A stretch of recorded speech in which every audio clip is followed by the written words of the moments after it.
Coucou, moi c'est Farah de Think with Farah. Je suis consultante en stratégie digitale et j'aide mes clients à penser leur business de façon holistique avec une approche analytique, stratégique et créative. Discutons ensemble des solutions concrètes pour optimiser votre business et le faire boomer. Je vous partage mes expériences, mes succès, mes échecs, mais surtout mes apprentissages pour que vous puissiez façonner l'entrepreneur qui est en vous et atteindre vos objectifs. Bienvenue dans le tout premier épisode du podcast Think with Farah où je vous partage les coulisses de l'entrepreneuriat. À la fois le côté super fun, les voyages quand on est digital nomade, les succès, les challenges qu'on n'aurait jamais imaginé surpasser, mais aussi le côté pas sexy du tout, à savoir ne pas voir ses amis pendant des semaines ou des mois, travailler 7 jours sur 7 sur des longues durées, jour et nuit, devoir faire des sacrifices financiers, sans parler de la santé mentale qui est un véritable enjeu. Bref, on va aborder tous les aspects de l'entrepreneuriat. Je veux vous partager des infos qui m'auraient aidé moi quand je me suis lancée en 2017 et il y a tout un tas de choses que j'aurais aimé savoir à ce moment-là parce que malgré tout ça, être à son compte, c'est surtout se manger des shots de positivité au quotidien. Encore faut-il savoir gérer ce niveau d'énergie parce que la vache, ça secoue. Alors, pourquoi sortir ce podcast maintenant ? Bon, parlons rapidement de l'année 2020, l'année dont il ne faut pas prononcer les chiffres. Année super particulière pour tout le monde, on a assisté en direct à un changement profond de la société, de notre manière de vivre et aussi de notre manière de travailler. Oui, la meuf pas du tout dramatique, je sais, mais je suis bélier, ascendant lion et ni non lion, donc je n'y peux rien, désolée. Revenons à nos moutons. Pour les entreprises, celles qui n'avaient pas encore entamé leur digitalisation se sont réveillées d'un seul coup, et celles qui l'avaient déjà bien commencé ont voulu mettre les bouchées doubles, voire triples, voire quadruples. Bref, objectif atterrir sur Mars en gros.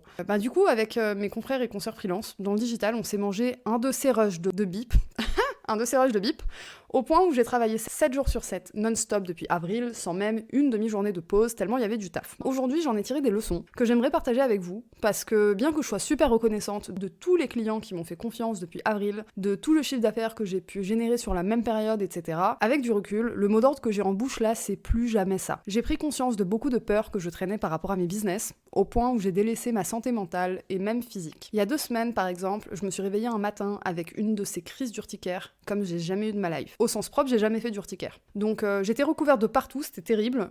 Ça va que c'est un podcast, du coup je vous ai pas mis mes photos, mais vous auriez pu me jeter dans un banc de méduses que ça m'aurait fait moins mal, je crois. Ok, bon, peut-être pas. J'ai dit, il y aura un peu de drama, j'ai prévenu. Mais bref, vous avez compris l'idée quoi. En gros, j'ai été embarquée dans une turbine de surcroissance dont j'avais perdu totalement le contrôle, et j'étais à 2 doigts de frôler le burn-out. Heureusement, là j'ai appris 2-3 choses pendant cette période que j'aimerais vous transmettre lors des prochains épisodes.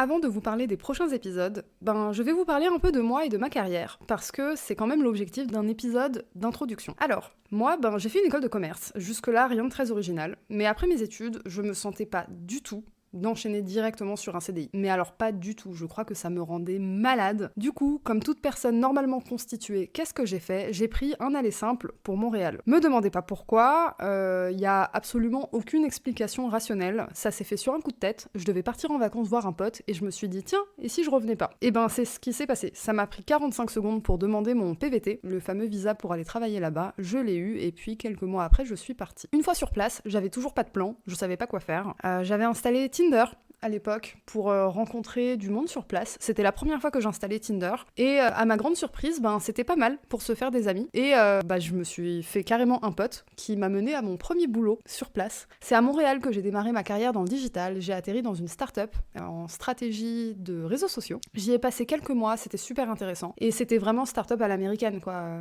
Je pouvais travailler de la maison, ils sont déjà bien plus en avance que les Français sur le télétravail. L'ambiance était super cool, mes collègues c'était mes amis, ce sont toujours mes amis d'ailleurs, certains d'entre eux, donc c'était une expérience géniale. Après quelques mois, j'ai arrêté l'expérience avec eux, et là, suite à une rencontre via une amie hypnothérapeute, donc rien à voir avec le digital, j'ai trouvé mon premier client freelance. Donc en fait, je dis j'ai trouvé, mais c'est faux, c'est lui qui m'a trouvé, pour le coup. Il avait besoin de quelqu'un pour créer le pôle marketing de sa boîte, en fait, il avait pas de pôle marketing, c'était une agence d'UI, UX design. Il m'a demandé si je gérais Google Analytics, etc., etc. J'ai dit oui, c'était complètement faux. Du coup, quel âge j'avais à ce moment-là ? Je devais avoir 22 ans, 23 ans peut-être, ouais, j'avais 23 ans. 23 ans, absolument aucune expérience, à la tête d'un pôle marketing d'une start-up. Je gérais une équipe dans 5 pays différents et des clients en Californie, au Canada, etc., etc.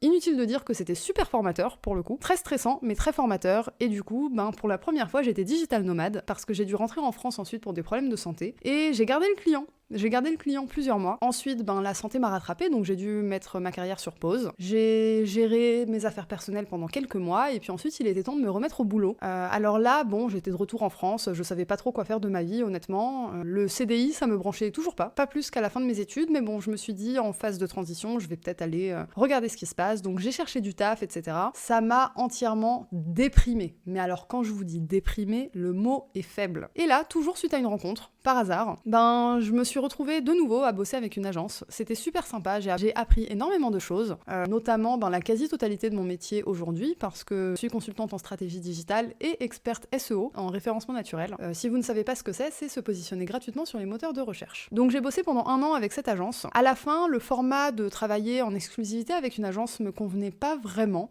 Donc ça, c'était il y a 1 an et demi. Du coup, il y a 1 an et demi, j'ai à nouveau redémarrer mon business à zéro. Parce que sinon on s'ennuie. Bah oui, on s'ennuie, forcément. On a un business qui tourne, mais on coule le navire pour recommencer, pour avoir un plus beau navire derrière. Donc j'ai fait ça à 2 reprises déjà, 2 ou 3 reprises même. Donc à la fin de cette période, je me suis retrouvée il y a 1 an et demi sans clients. J'avais aucune base client, mais rien du tout quoi. J'étais complètement dépendante d'une agence. Et là, je me suis dit, tu es dans la mouise. Donc c'est parti pour se construire un réseau de zéro, en fait, vraiment from scratch. J'avais rien du tout. Et là, pareil, un ami qui devient mon premier client. Pendant 4 mois, c'était mon seul contrat et c'était un petit contrat. Inutile de vous dire que passer de aisé à rien du tout, ça pique. Mais ça fait partie du jeu. Donc depuis 1 an et demi, là, je suis 100% indépendante. Et je pense sincèrement que c'était la meilleure décision de ma vie parce que je n'ai jamais générer autant de chiffre d'affaires. Par exemple, quelques mois après avoir annoncé à l'agence que je ne travaillais plus avec, j'ai généré en 2 jours ce que je mettais 1 mois à générer 6 mois avant, quoi. C'était dans ma tête, c'était même pas de l'ordre de l'accessible. Et depuis, j'ai pas arrêté de passer des caps comme ça, de générer en 2 jours ce qu'on fait en 1 mois, générer en 1 journée ce qu'on fait en 2 semaines, et des petites choses comme ça. Donc ça me montrait que j'étais bien sur la bonne voie. Et avec du recul, tout ce qu'il m'a fallu, en fait, c'était une prise de conscience, parce que je me suis rendu compte après coup que je souffrais d'un syndrome de l'imposteur, mais du futur. J'étais persuadée de n'avoir aucune valeur en dehors du cadre de l'ancienne agence. Du coup, le jour où je me suis mise à mon compte et où j'ai eu mon premier client, c'était déjà un tout premier succès. Même si ce n'était pas un succès financier, c'était un succès quand même. Ensuite est venu le temps où il fallait enfin se mettre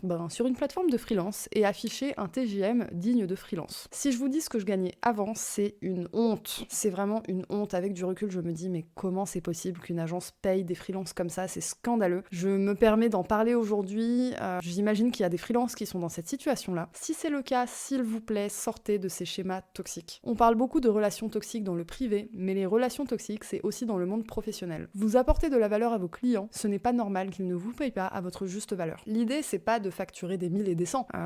Si c'est votre valeur, oui, mais l'idée, c'est vraiment de facturer juste. Et croyez-moi, les clients qui vous paieront votre tarif juste existent. La question, c'est vous, dans votre tête, est-ce que vous êtes prêt à vous montrer face à ces clients-là? Et moi, ça m'a pris quelques années quand même avant de comprendre ça, et d'avoir ce petit shift de me dire ok, t'es indépendante, t'as de la valeur, t'as des compétences, tes compétences valent de l'argent, vas-y, go. Donc c'est ce que j'ai fait, et puis ensuite, un petit boom d'activité, au final, c'est ce qui s'est passé. Morale de l'histoire, si vous avez les compétences, mais ni le mindset, ni la vision, personne pourra bénéficier de vos compétences, même pas vous-même. C'est pourquoi dans ce podcast, je veux vous amener dans la réflexion qui m'a accompagnée tout au long de mon évolution, de mes succès, de mes échecs et de mes remises en question, afin de pouvoir toujours prendre les meilleures décisions pour soi-même et pour son business. Je vais vous parler de comment attirer des clients, et j'ai bien dit attirer et non trouver, de comment gérer sa boulimie du travail quand on se rend compte qu'on dit oui à tous les contrats qui rentrent pour la simple et bonne raison qu'on a peur de manquer à l'avenir, parce qu'on a connu le manque par le passé, de l'impact qu'a sur notre carrière le fait de guérir ses peurs profondes, et je parle de guéreur de peur personnelle, peur du rejet, peur de l'abandon, syndrome de l'imposteur, etc. Je vais aussi vous parler de la dépendance au travail. Alors la dépendance au travail, ce n'est pas la boulimie du travail. La dépendance au travail, qu'est-ce que c'est?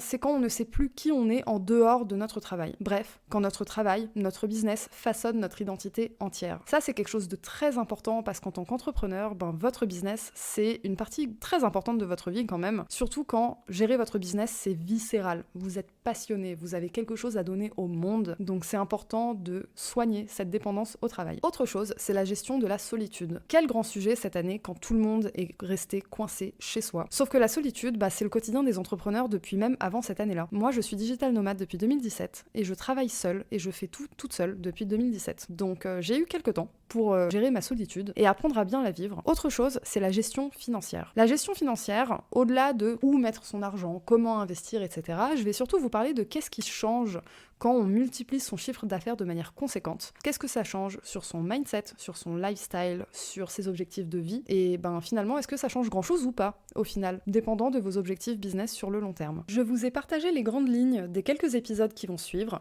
mais on pourra aussi parler de toutes les techniques de marketing digital à mettre en place pour développer son business, parce que vous l'aurez compris, après cette année, je pense que s'il y a une leçon qu'on doit retenir pour les entreprises, c'est digitalisation. Pour la suite, rien n'est figé, et si vous avez des idées de sujets que vous aimeriez que je traite, je suis sur Instagram @thinkwithfarah. N'hésitez pas à vous abonner et à m'envoyer un DM avec les sujets que vous aimeriez que j'aborde lors des prochains épisodes. Il y aura également des interviews d'entrepreneurs et entrepreneuses remplis d'ambition, qui comme moi vous partageront leurs succès, mais aussi leurs échecs et surtout leurs apprentissages. Nous arrivons maintenant à la fin de cet épisode. Merci pour votre écoute, j'ai adoré enregistrer ce premier épisode. N'oubliez pas de noter cet épisode sur Apple Podcast, de vous abonner sur votre plateforme de streaming préférée et à partager pour soutenir mon travail et permettre à d'autres entrepreneurs ambitieux et ambitieuses d'atteindre leurs objectifs.